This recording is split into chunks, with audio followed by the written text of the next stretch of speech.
ቃል ጊዜው ዘወንጌለ ማቴዎስ ወደቀ ሐዋርያከ ስባኤ ቅዱስ ቃልያም ለዓለመ ዓለም።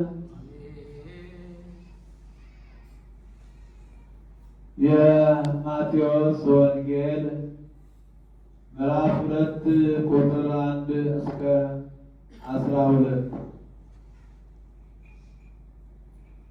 ኢየሱስም በይሁዳ ቤተልሔም በንጉሡ በሄሮድስ ዘመን በተወለደ ጊዜ ነው። ሰብአ ሰገል የተወለደው የአይሁድ ንጉሥ ወዴት ነው? ኮከቡን በምስራቅ አይተን እንሰግድለት መጥተናልና እያሉ ከምስራቅ ወደ ኢየሩሳሌም መጡ። ንጉሡ ሄሮድስም ሰምቶ ደነገጠ። ኢየሩሳሌም ሁሉ ከእሱ ጋር የካህናትንም አለቆች ሕዝቡንም ጻፎች ሁሉ ሰብስበው ክርስቶስ ወዴት እንዲወለድ ጠየቃቸው። እነሱም አንቺ ቤተልሔም የይሁዳ ምድር ከይሁዳ ገዢዎች ከቶ አታንሽም፣ ሕዝቤን እስራኤልን የሚጠብቅ መስፍን ካንቺ ይወጣልና ተብሎ በነቢይ እንዲህ ተጽፏልና በይሁዳ ቤተልሔም አሉት።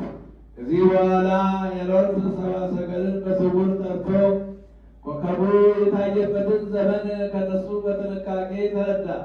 ወደ ቤተልሔምም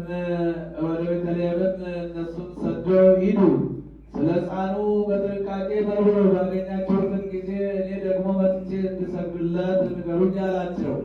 እነሱም ንጉሡን ሰምተው ሄዱ። እነሆም በምስራቅ ያዩት ኮከብ ሕፃኑ ባለበት ላይ መጥቶ እስኪቆም ድረስ ይበራቸው ነበር።